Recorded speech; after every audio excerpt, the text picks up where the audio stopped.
우리가 너무나 잘 아는 말씀입니다. 가룟 유다가 예수님을 팔아먹고 그 죄책감을 견디지 못하고 자기가 받았던 돈을 도로 성전에다가 집어넣고, 성전고라고 하는 것은 저기 우리 뒤에 헌금함이 있는데 거기다가 놓고 갔다는 거예요. 그리고 목매어 죽습니다. 자살한 거죠.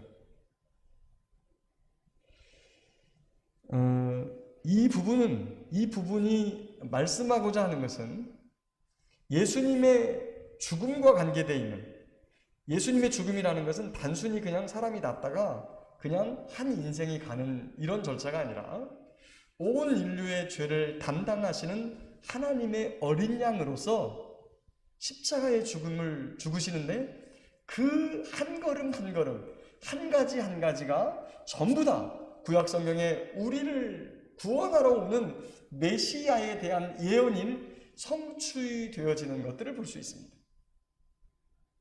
이런 과정 속에서 어떤 사람은 주님께서 쓰시겠다고 하니까 자기의 나귀를 내어드리고, 어떤 사람은 주님께서 쓰시겠다고 하니까 주님의 유월절 만찬장으로 자기의 집을 내어드리고, 어떤 사람은 자기가 가진 것을, 가장 귀한 향유 옥합을 약 한 4천만 원, 5천만 원 되는 향유 옥합을 아낌없이 예수님의 머리에 부어서 하나님의 뜻이, 하나님의 말씀이, 하나님의 계획하신 사건이 우리 가운데, 그것도 온 인류를 구원하시는 예수님의 생애에 관여가 되어지는 놀라운 은혜를 받는 반면에,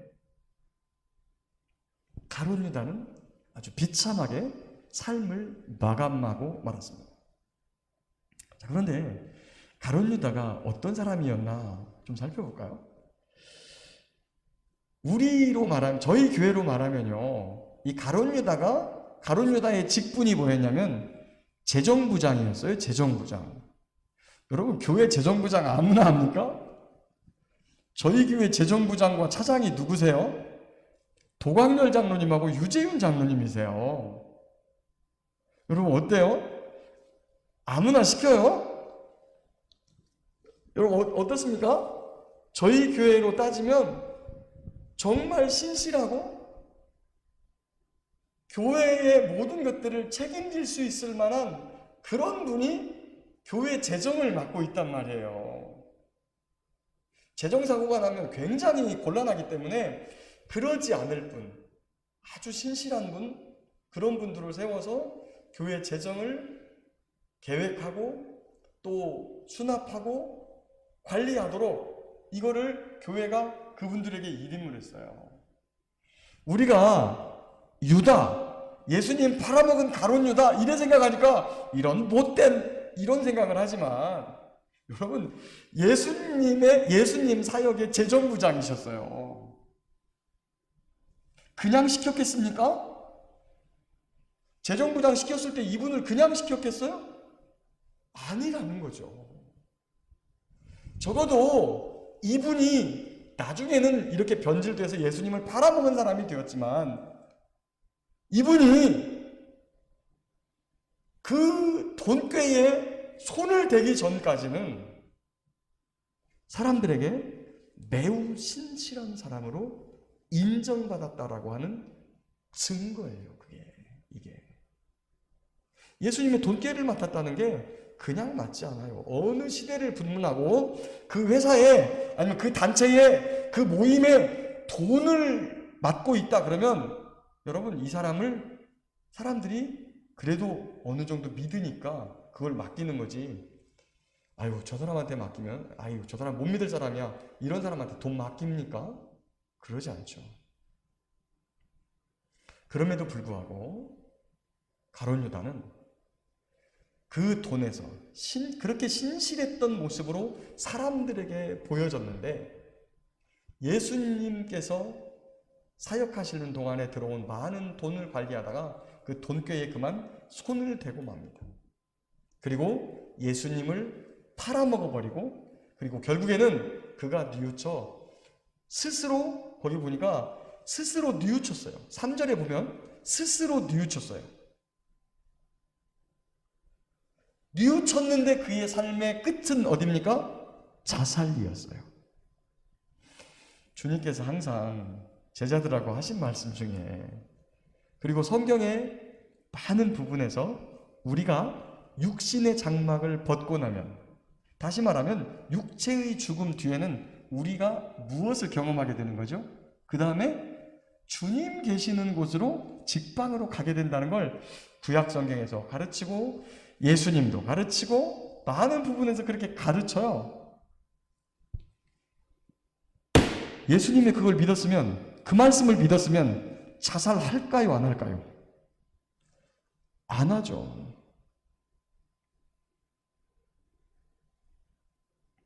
혹시나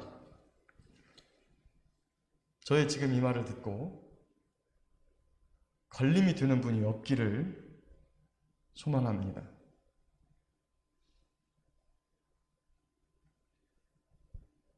제가 언젠가 한번 이 설교를 했어요. 신학대학원 재학 시절에 저희 나라 유명 여배우가 자살을 했습니다. 그때 자살이 우리 구원에 영향을 미치는가 안 미치는가, 여러분 아주 날카롭게 지성적 성경 연구를 시작하고 있던 신학생들 사이에 자살이 인간 구원에 영향을 미치는가 안 미치는가 라고 하는 문제를 논의를 했는데 어떻게 됐을까요? 어떻게 됐을까요? 야, 대단하죠. 팽팽합니다. 50대 50이에요. 50대 50. 한쪽에서는 우리의 행위는 구원에 영향을 미치지 않는다 라고 말하고 있고, 한쪽에서는 아니다, 그렇지 않다, 우리의 행위가 구원의 영향을 반드시 미친다 라고 하는 거예요. 자, 이 가룟 유다가 만약에 너 죽은 다음에는 반드시 하나님 앞에 간다, 그래서 그 하나님 앞에 서야 된다라는 것을 믿었다면 이 문제를 놓고 자살을 했을까요? 안 했을까요? 했을까요? 안 했을까요? 너무 질문이 어렵나요? 질문이 어려우면 간단한 질문으로 해볼게요. 만약에 여러분이 지금 집에를 가야 되는데 차를 끌고 오지 않았어요. 집으로 가셔야 되는데 지금 8시에 딱 나가면 저기서 버스가 딱 출발합니다. 그 버스가 끊어지면 집을 갈 수 없어요. 그러면 저 버스를 타야 됩니까? 말아야 됩니까? 타야 되죠. 왜냐면 집으로 가는 버스가 딱 8시에 있으니까 지금 3분 전이니까 딱 버스 타러 나가야 되는 시간이거든요. 그걸 정확하게 인지하고 있는 사람은 딱 가서 버스를 타고 딱 집에 가요. 왜냐면 저 버스가 나를 집 있는 데까지 태워다 주는 걸 믿기 때문이에요.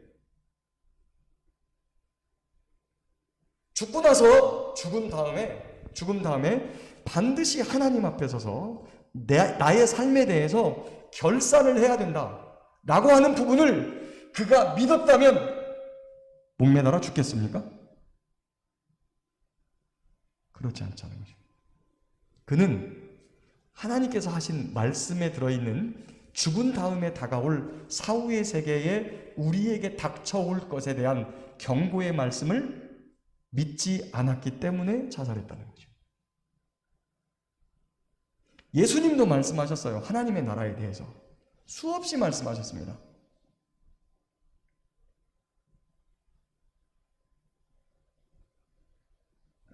요즘은 참 스스로 목숨을 끊는 사람들이 너무 많기 때문에 이런 아픔을 가진 사람들이 참 많아요. 그분 앞에서 이런 말씀을 드리기가 대단히 어렵습니다마는 저 역시 저희 가족 중에 하나가 그렇게 목숨을 끊은 사람이 있어요. 너무 아파요. 여러분, 저는 마음이 아프다는 이야기를 잘 안 합니다. 마음이 아프다는 표현을 잘 안 해요. 왜 그러냐면 저는 진짜 마음이 아파봤어요. 마음이 진짜 아프면 어떻게 되냐면 여기를 칼로 아니면 큰 송곳으로 갑자기 쿡 찌르는 것 같아요. 숨도 못 쉴 정도로 얼마나 아픈지. 저는 그런 마음이 아파서 그런 아픔을 경험해 봤기 때문에 마음이 아프다는 얘기를 잘 안 해요. 왜냐하면 그렇게까지는 안 제 평생 한번 아파봤고 그 이후로도 그렇게 안 아파보거든요. 근데 제 동생이 그렇게 먼저 이 세상을 떠났을 때 진짜 여기를 송곳으로 찌르는 아픔이 오더라고요. 저는 그 아픔을 경험해 본 사람이에요. 그럼에도 불구하고 제가 이 문제 앞에서 정확하게 말할 수 있는 것은 천국이 있는 것을 믿고 지옥이 있는 것을 믿으면 자살 못한다. 믿으면 자살 못한다. 왜 자살하느냐? 믿지 않기 때문에 자살한다. 아니, 믿고 세례를 받았는데요, 그때는 믿었다고 할지 모르지만 죽음 앞에서 그는 하나님을 믿지 않았다. 이렇게 참 많은 이야기를 했습니다. 많은 이야기를. 신학교에서 많은 이야기를 했어요. 그러나 그렇게 생각합니다. 자, 그런데 그 바로 전에 베드로를 한번 보겠습니다. 베드로가요, 예수님하고 함께 죽으면 죽겠다고 속에다가 칼까지 품고 다니고 혀를 단신 혼자는 아닌 것 같아요. 나중에 다 복음서 보면 요한이랑 같이 들어갔어요. 요한하고 같이 들어갔는데 요한은 거기에 아는 사람이 있어서 이렇게 들어갔고 베드로는 멀찍이 혼자 이렇게 떨어져 있었다고요. 목숨을 건 행동이죠. 목숨을 건 행동을 했음에도 불구하고 하찮은 여종 한마디에 예수님을 나는 모른다라고 부인을 해버립니다. 거기다가 맹세하고 저주까지 하면서 모른다. 이렇게 했다는 거예요. 예수님이 뭐라고 그랬습니까? 네가 사람들 앞에서 나를 모른다고 부인하면 나도 하늘의 아버지와 천사들 앞에서 너를 모른다고 부인할 것이다. 이랬는데 베드로가 그만 예수님을 모른다고 부인하고 말았어요. 왜요? 갑자기 다가오는 죽음의 공포와 위협 때문에 그랬죠. 그리고 예수님의 말씀을 딱 생각하고 내가 그렇게 다짐하고 내가 그렇게 살아야 한다고 고백했던 예수님을 내가 모른다고 했구나 라고 그 회한이 밀려와서 밖에 나가서 심히 통곡하며 울었어요. 그런데 베드로는 거기서 우는 걸로 끝나지 않았습니다. 그리고 그의 삶을 이제 예수님하고 상관없다, 나는 이제 끝났다, 끝장났다, 나는 모른다 이렇게 하지 않고 다시 예수님을 찾아갑니다. 물론 부활하신 예수님이 그에게 먼저 찾아온 것도 있어요. 그러나 베드로도 정말 면목 없었죠. 어떻게 예수님, 한번 생각해 보세요. 여러분, 대제사장들이 여기 큰 운동장만 하겠습니까? 예루살렘에 있는데 그러지 않습니다. 얼마 떨어지지 않은 곳에서 예수님과 눈이 마주칠 수도 있는 상황이었거든요. 거기서 예수님을 모른다고 부인하고 도망쳤기 때문에 정말로 면목이 없었습니다. 그러나 베드로는 주님 곁을 떠나지 않습니다. 면목 없지만 주님을 붙듭니다. 그리고 그 주님께서 요한복음 21장에 보니까 요한의 아들 시몬아, 베드로야라고도 하지 않습니다. 예수님이 베드로라는 이름을 주셨는데 베드로야 이렇게 부르지 않아요. 옛날 가지고 있던 이름, 요한의 아들 시몬아, 바요나 시몬, 너 나 사랑하지? 너 나 사랑하지? 진짜지? 이렇게 물어주세요. 세 번째 물었을 때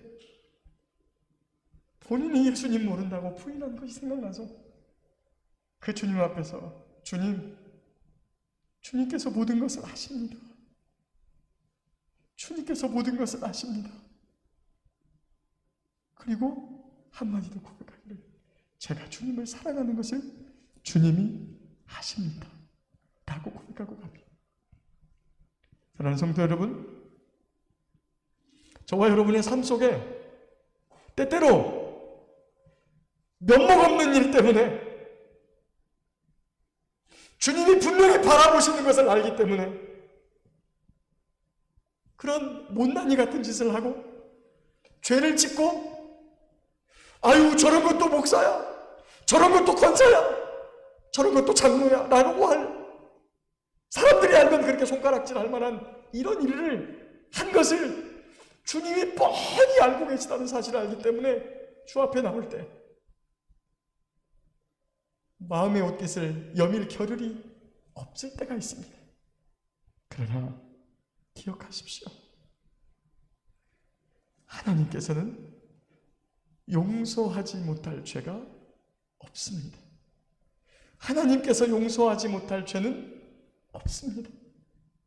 그게 살인이든, 그게 간음이든, 그게 도둑질이건, 그게 싸움이건, 그게 남봉꾼이건, 그게 도박이건, 그게 어떠한 중독이나 또 수십 년 동안 끊지 못한 그런 죄악의 모습일지라도 하나님께서 용서하시지 못하는 죄는 없다.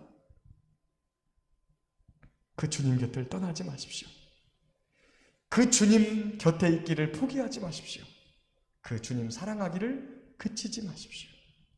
그 주님 앞에 죄 고백하기를 끝내지 마십시오. 다시 주님께 가면 주님께서 안아주시고 주님께서 일으켜 세워주시고 주님께서 회복시켜 주실 것입니다.